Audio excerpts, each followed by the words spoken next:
सत्वं रजस्तम इति गुणाः प्रकृति संभवाः निबध्नन्ति महाबाहो देहे देहिनमव्ययम्।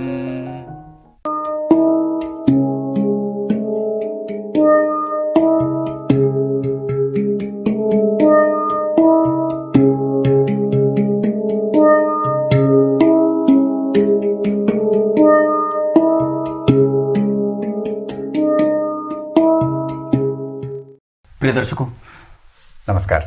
एक बार फिर से उपस्थित हूं आप सबके सामने गुरुवार के कार्यक्रम में। कर्क लग्न की कुंडली जो कि सर्वाधिक श्रेष्ठ लग्नों में से सर्वप्रथम मानी जाती है। भगवान राम की कुंडली कर्क लग्न की ही बनी थी, तभी तो उनकी कुंडली में लग्न में गुरु थे, शनि चतुर्थ में, यहां मकर राशि के मंगल और यहां मेष राशि के सूर्य, सारे के सारे ग्रह उच्च के बैठे थे। उनकी कुंडली में सारे योग बने थे, क्योंकि वो साक्षात नारायण ही नर स्वरूप लीला धारण करने आए थे। खैर उनकी बात तो की नहीं जा सकती, पर कोई भी व्यक्ति जब कर्क लग्न की कुंडली से पैदा होता है या जन्म लेकर के आता है तो उसकी कुंडली को समझने के लिए आपको क्या सबसे पहले करना चाहिए, क्योंकि यहां पे इस लग्न की कुंडली में सर्वाधिक महत्वपूर्ण ग्रह चंद्रमा और मंगल बनते हैं, दूसरे नंबर पे गुरु बनते हैं। ये बाद में बताऊंगा, पर आपको कर्क लग्न की कुंडली जहां प्रधानतया ग्रह, वैसे भी सभी कुंडलियों में महत्वपूर्ण चंद्रमा होते हैं, पर इस कुंडली के लिए चंद्रमा स्वयं लग्नेश हो जाते हैं। एक ऐसा ग्रह जो निश्चित रूप से शांति का सागर है, जो निश्चित रूप से विलक्षणता का, जो निश्चित रूप से सुगंध का, जो निश्चित रूप से संपूर्ण जगत में सिर्फ आत्मीय और चित्त को आत्मीयता से जोड़ करके रखने वाले ग्रह के रूप में उपस्थित होता है। उस ग्रह की माया बड़ी ही विलक्षण और अनुकूल और प्रतिकूल होने के बावजूद बार बार अपने आप को अनुकूल बनाने की कोशिश में लगी रहती है। जैसे किसी व्यक्ति का मन हमेशा शांति ढूंढता रहता है, पर उसी शांति को ढूंढने में वो हमेशा ही अपनी व्यग्रता अपने साथ लिए घूमता है कि नहीं बात?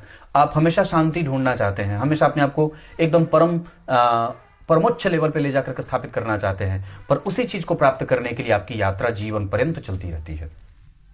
और एक बड़ी अच्छी बात यह भी है कि आप भगवान के चाहे जितनी पूजा में लीन रहें, ईश्वर की पूजा में आप चाहे जितने भी साधन इकट्ठा कर लीजिए, पर सर्वोत्कृष्ट मानसिक पूजा ही है। भगवान शंकराचार्य के शब्दों में भगवान की सर्वांगीण और सबसे श्रेष्ठ पूजा जो है वो मानसिक पूजा होती है। उसको पाने वाला कोई भी दुनिया का साधन नहीं है।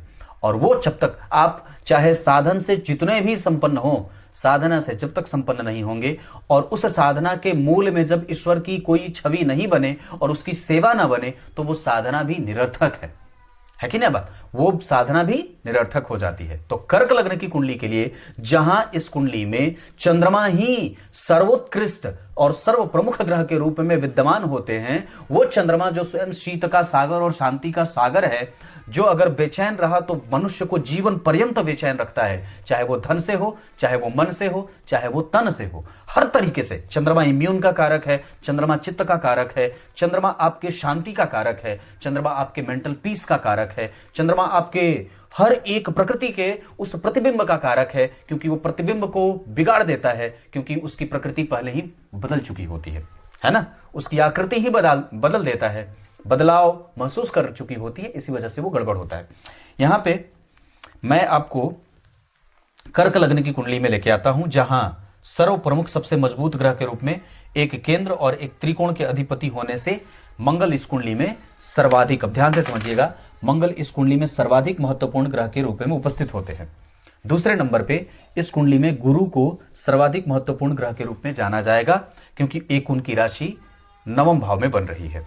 अब जरा समझने वाली बात है कि इस कुंडली के किसी भी ग्रह का संबंध, ध्यान से समझिएगा, फाइनल बात है, इस कुंडली के किसी भी ग्रह का संबंध अगर केंद्र में इन भावों से हो जाए, मतलब इन भाव के अधिपति, मतलब गुरु से, मंगल से और गुरु से केंद्र में हो जाए, तो वो ग्रह भी अच्छा परिणाम देने लगेगा, थोड़े बहुत कमजोर परिणामों के अतिरिक्त।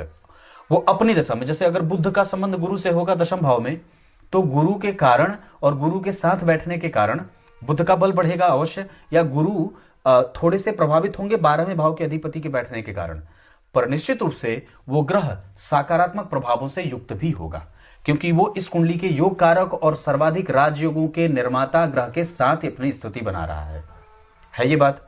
दूसरे नंबर पे कि इनका संबंध कहीं भी हो जाए, मतलब गुरु और मंगल का संबंध इस कुंडली के लिए यहां हो, यहां हो, यहां हो, यहां हो, यहां हो, यहां हो, तो ये कुंडली सर्वोत्कृष्ट बन जाएगी। मतलब कर्क लग्न की कुंडली में अगर युति की बात करेंगे तो गुरु और मंगल की युति सर्वोत्कृष्ट मानी जाएगी।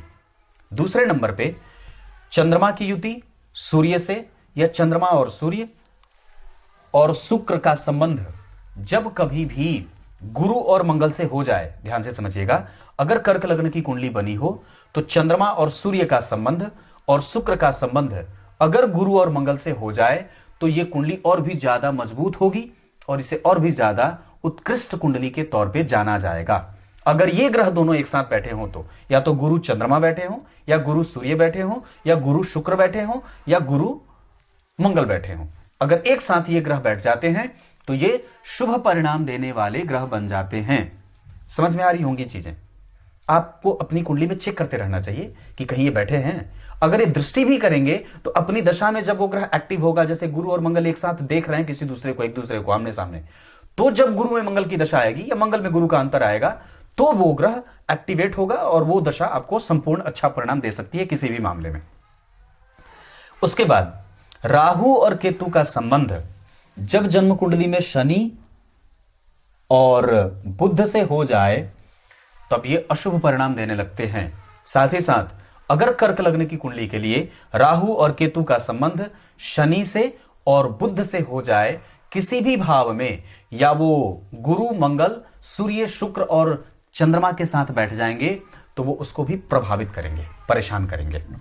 मैंने बात कही थी जो शुरू में कि 12वें भाव के अधिपति हैं, गुरु के साथ बैठेंगे तो अपने प्रभावों से थोड़े से प्रभावित करेंगे वो अपनी दशा में, लेकिन ऐसे नहीं।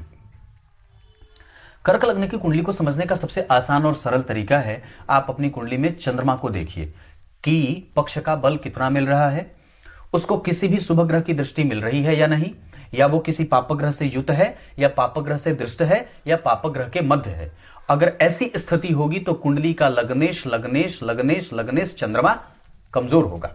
और अगर चंद्रमा एकांत बैठे हो, गुरु की दृष्टि हो, किसी पापग्रह का कोई प्रभाव नहीं हो, वो पक्ष के बल से युक्त है, तो ये संपूर्ण कुंडली बहुत ही ज्यादा मजबूत और श्रेष्ठ बन जाएगी। कार्यक्रम को बहुत ज्यादा बढ़ाने का कोई अर्थ नहीं है। अब आइए गीता जी के श्लोक का अर्थ बता देता हूं। गीता जी के 14वें अध्याय के 5वें श्लोक में भगवान ने बात कही है, प्रकृति के गुण सात्विक, राजसिक और तामसिक होते हैं और ये प्रकृति से ही उत्पन्न होते हैं। प्रकृति से उत्पन्न ये सात्विक, राजसिक और तामसिक गुण अविनाशी देही को, जो इस देह के अंदर देही बैठा है ना, देह के अंदर जो देही बैठा है उसको देह से बांध देता है। और व्यक्ति की प्रवृत्ति कभी सात्विक होती है, कभी आपने तामसिक व्यक्ति को देखा है और कभी आपने राजसिक व्यक्ति को देखा है। मैंने लगभग कई कार्यक्रम में सात्विक, राजसिक और तामसिक गुणों की व्याख्या करी है, जिसमें सात्विक के बारे में बताया है जियो और जीने दो, राजसिक के बारे में बताया है खाओ पियो मौज करो, और तामसिक के बारे में बताया है मारो काटो छटो छिपटो खत्म करो नष्ट करो, मुझे राजा बनाओ, मैं बनूंगा, मुझे ही चाहिए, मैं किसी को दूंगा नहीं। ये तामसिक प्रवृत्ति है। तब तक के लिए बहुत बहुत नमस्कार।